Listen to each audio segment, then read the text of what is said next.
Obviously, ఎందుకంటే ఇప్పుడు నార్మల్గా స్టెప్పింగ్ స్టోన్ కదా. సో ఒక్కొక్క అడుగు వెయ్యాలంటే ఆబ్వియస్లీ ఫాదర్ సపోర్టే ఉండాలి.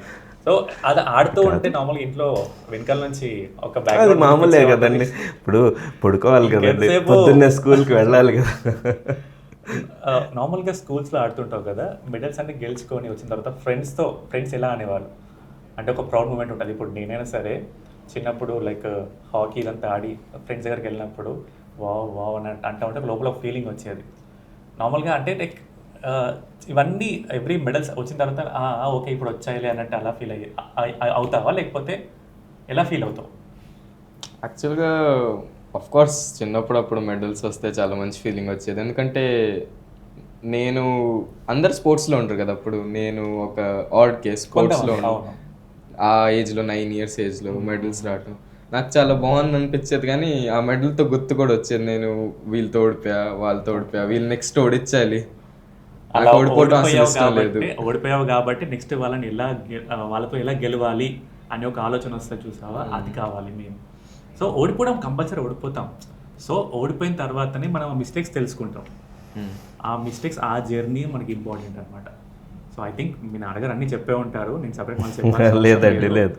బట్ ఎవ్రీడే నేను చూస్తుంటారు కాబట్టి మీ నాన్నగారికి నీ గురించి ఇంకా ఎక్కువ తెలుసు. బట్ మమ్మల్ని కాకుండా మన ఇండియాని కూడా ఒక ప్రౌడ్ మూమెంట్కి తీసుకురావాలి. నా గోల్ అదే, వరల్డ్ ఛాంపియన్ అవటం, ఇంకా ఇండియాని ఒలింపియాడ్లో రిప్రజెంట్ చేయడం. సో బాగుందండి, మీ ఇద్దరి జర్నీ చాలా బాగుంది, చాలా ఇన్స్పైరింగ్గా ఉంది. థ్యాంక్ యూ అండి. ఓకే, ఇప్పుడు నెక్స్ట్ ఎక్కడెక్కడ ఉన్నాయి మళ్ళీ games tournaments? Next coming tournament థాయిలాండ్లో ఆడతాడండి. 11వ తారీఖు, ఈ నెల 11వ తారీఖు నుంచి 19వ తారీఖు వరకు ఉంది.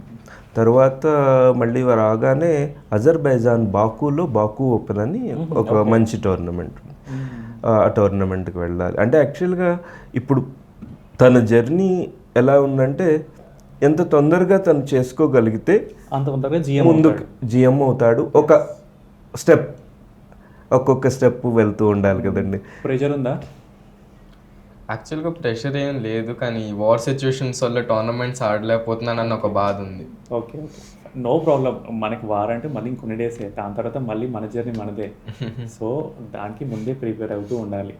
సో ఒక్కటి ఏంటంటే ఇప్పుడు మా అందరితో నేను చూస్తున్నాను నార్మల్గా ఎలా ఉంటుందంటే గెలిచిన తర్వాత ఆ హెడ్ వెయిట్ మనకి రాకుండా ఉంటే అదే చాలు, you will be the success person నా ఒపీనియన్లో. చెస్లో అది రాలేదులేండి, ఎందుకంటే ప్రతిసారి ఎన్నిసార్లు గెలిచినా మళ్ళీ వాడు ఖచ్చితంగా ఓడిస్తాడేమో అనే ఒక భయం ఎప్పుడు ఉంటుంది. కాబట్టి వాళ్ళు దగ్గర పెట్టుకొని జాగ్రత్తగా ఉండటం అనేది వస్తుంది. వీళ్ళు మోస్ట్లీ చెస్ ప్లేయర్స్ కొంతమంది రూడ్గా ఉంటారేమో కానీ తక్కువ మంది వాళ్ళు టాప్ ఎలైట్స్లో. మ్యాక్సిమం అట్లీస్ట్ తను చెప్పినట్టు ఇండియాలో మన రూట్స్ అలా ఉంటాయండి. తొందరపడి ఇది రెండోది వీళ్ళు అసలు మాట్లాడడమే తక్కువ అండి. మీతో చాలా బాగా మాట్లాడేశాడు, నేను ఇలా మాట్లాడతాడో లేదో అనుకున్నాను. స్టార్టింగ్లో అదే చెప్తున్నాను, చెస్ ప్లేయర్స్ చాలా సైలెంట్గా ఉంటారు. నార్మల్గా చెస్ ప్లేయర్తో ఒక ఇంటర్వ్యూ అనగానే బాబు చాలా సైలెంట్ ఉంటాడు, ఎందుకంటే చెస్ ప్లేయర్స్ సాధారణంగానే సైలెంట్గా ఉంటారు. నిజమే, ఇప్పుడు సైలెంట్గా ఇంటర్వ్యూ చేస్తామేమో అన్నట్టు అనుకున్నాను, బట్ బాబు చూసి అలా లేడు. లేదు, సో కొంచెం బాగానే చాలా బాగా మాట్లాడాడు. అది మీతో బాగా కంఫర్ట్గా ఫీల్ అవడం వల్ల మాట్లాడేసినట్టు. సో ఇప్పుడు నార్మల్గా ఇప్పుడు నెక్స్ట్ టోర్నమెంట్స్ ఏవైతే ఉన్నాయో దానికి మరి, ఎందుకంటే ఇందాక ముందు బాబు చెప్పినట్టు మీరు చెప్పినట్టు అసెట్స్ కొన్ని తీసేసి వెళ్ళామన్నట్టు చెప్పారు. ఇప్పుడు మరి నెక్స్ట్ పొజిషన్ ఏంటి? నెక్స్ట్ యాక్చువల్గా ఏంటంటే గవర్నమెంట్కి కూడా రిక్వెస్ట్ చేస్తున్నామండి, కానీ గవర్నమెంట్లో ఉండే ప్రాసెస్లు చాలా డిలేడ్ ప్రాసెస్లు. అవుతాయి దేర్ హే అందేర్ నహి అంటారు కదండి, అలాగే. కానీ మన ప్రహాసనం చాలా డిలే అయిపోతుంది. అదే కానీ మనకి ఏదన్నా కార్పొరేట్స్ వాళ్ళ సిఎస్ఆర్ ఫండింగ్ సిస్టంతో చేయగలిగితే వాళ్ళకు కూడా తను మంచి అసెట్ అవుతాడు. ఎందుకంటే చాలా ఎంగేజ్లో ఉండటం, తన కోరిక చాలా బలమైంది. ఎవరైనా అప్రోచ్ అయ్యారా కొన్ని కంపెనీస్? ఎందుకంటే ప్రతి ఒక్కరి కంపెనీకి సిఎస్ఆర్ ఫండ్స్ ఉంటాయి. సో ఆ సిఎస్ఆర్ ఫండ్స్ ఏవైతే ఉన్నాయో స్పోర్ట్స్ ప్లేయర్స్కి కానీ వీళ్ళందరికీ డొనేట్ చేస్తుంటారు.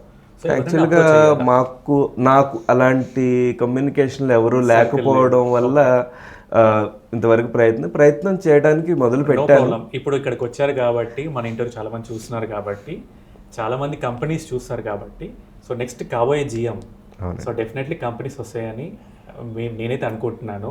సో ఆ సిఎస్ఆర్ ఫండ్స్తో పాటు మన వ్యూవర్స్ కూడా చాలా మంది చూస్తున్నారు కాబట్టి ఒక మంచి సపోర్ట్ వస్తుంది అన్నట్టు అనుకుంటున్నాను నేను అదే ఆశిస్తున్నానండి. డెఫినెట్లీ అండి, మా సపోర్ట్ అయితే డెఫినెట్లీ ఉంటుంది. ఇంకేమన్నా చెప్పాలనుకుంటున్నావా మీ ఫ్రెండ్స్కి కానీ నెక్స్ట్ రాబోయే చెస్ ప్లేయర్స్కి కానీ? అందరికీ సింపుల్గా చెప్పాలంటే మీరు అనుకున్నది మీరు చేయండి. పేరెంట్స్ కూడా చెప్పాలి. పేరెంట్స్ సపోర్ట్ చేయకపోతే పిల్లలు చేయలేటం కష్టం. నువ్వు అలా చెప్పావు అనుకో పిల్లలందరూ ఇప్పుడు ఫుల్ మారం చేస్తారు, నాకు స్పోర్టే కావాలి అని అంటారు. అంటే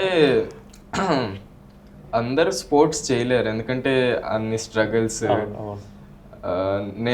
చాలా మంది వరకు రావడం కూడా చాలా కష్టం. అంటే స్టేజ్ వరకు రావటం గురించే కాదు, మన ఇండియాలో స్పోర్ట్స్ క్రికెట్ తప్ప కొంచెం తక్కువనే. ప్లస్ అలా లేదు నాన్న, ఇప్పుడు ఎలా ఉందంటే మొన్నటి వరకు ఉండేది, బట్ ఎప్పుడైతే మనకి ఒలింపిక్స్లో మెడల్స్ వస్తున్నాయో, నీరజ్ చోప్రా గారు కానీ వీళ్ళందరూ ఒలింపిక్స్లో మెడల్స్ సాధిస్తున్నారో, వేరే గేమ్స్ కూడా కొంచెం ఈ మధ్య కొంచెం టర్న్ అవుతున్నారు.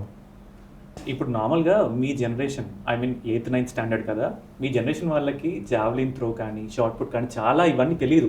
అవునవును. కొంతమందికి అసలు షార్ట్ పుట్ కానీ డిస్క్ త్రో అని ఉండేది మనం ఆడుకునే టైంలో. అసలు డిస్క్ త్రో అంటే కూడా తెలియదు. ఐ థింక్ నీకు తెలుసో తెలియదు, నాకు తెలియదు. నేను విన్నాను కానీ ఇప్పుడు ఆడలేదు, ఎప్పుడు చూడలేదు అసలు డిస్క్ త్రో.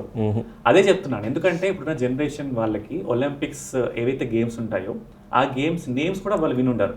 కాకపోతే ఇప్పుడు కొంచెం మారుతున్నారు. షూటింగ్లో వచ్చినాయి మెడల్స్, చాలా మెడల్స్ వచ్చాయి కాబట్టి India is changing and India is shining. చాలా చేంజ్ అవుతుంది, చాలా షైన్ అవుతుంది. అండ్ మీలాంటి వాళ్ళు ఇప్పుడు చెస్లో ఇప్పుడు ఎలా వచ్చావో చెస్లో కూడా చాలా తక్కువ మంది చెప్పాలంటే, బట్ ఎలా షైన్ అయ్యావో ఇంకా చాలా మంది ఇప్పుడు ఇంకా వస్తారు. అండ్ నీకు కాంపిటీషన్ కూడా వచ్చే వాళ్ళు ఉన్నారు. బట్ ఎంత కాంపిటీషన్ అయినా కానీ చెస్ అనేది మైండ్ గేమ్. అవును. సో ఆ మైండ్ గేమ్ అది ఎలా ఆడతావో అది ఇంకా నీ చేతిలో ఉంటుంది. But all the very best. ఇంకా నెక్స్ట్ మన సిట్టింగ్లో జిఎంఐ ఇక్కడ వచ్చి కూర్చోవాలన్నట్టు నేను మనస్ఫూర్తిగా కోరుకుంటున్నాను. అండ్ సార్, నార్మల్గా పేరెంట్స్ అందరూ ఈ మధ్య ఎలా ఉన్నారో చూస్తున్నారు. సో మీరు పేరెంట్స్కి ఏమైనా చెప్పాలనుకుంటున్నారా? పేరెంట్స్కి నేను పెద్దగా చెప్పేది లేదండి. ప్రతి వాళ్ళకి వాళ్ళ పిల్లల గురించి వాళ్ళకే బాగా తెలుస్తుంది. వాళ్ళకి నిజంగా అవసరమైంది ఇవ్వండి, మీరు అనుకున్నదిగా. నేను చెప్పాలనుకున్న అంత మాత్రం.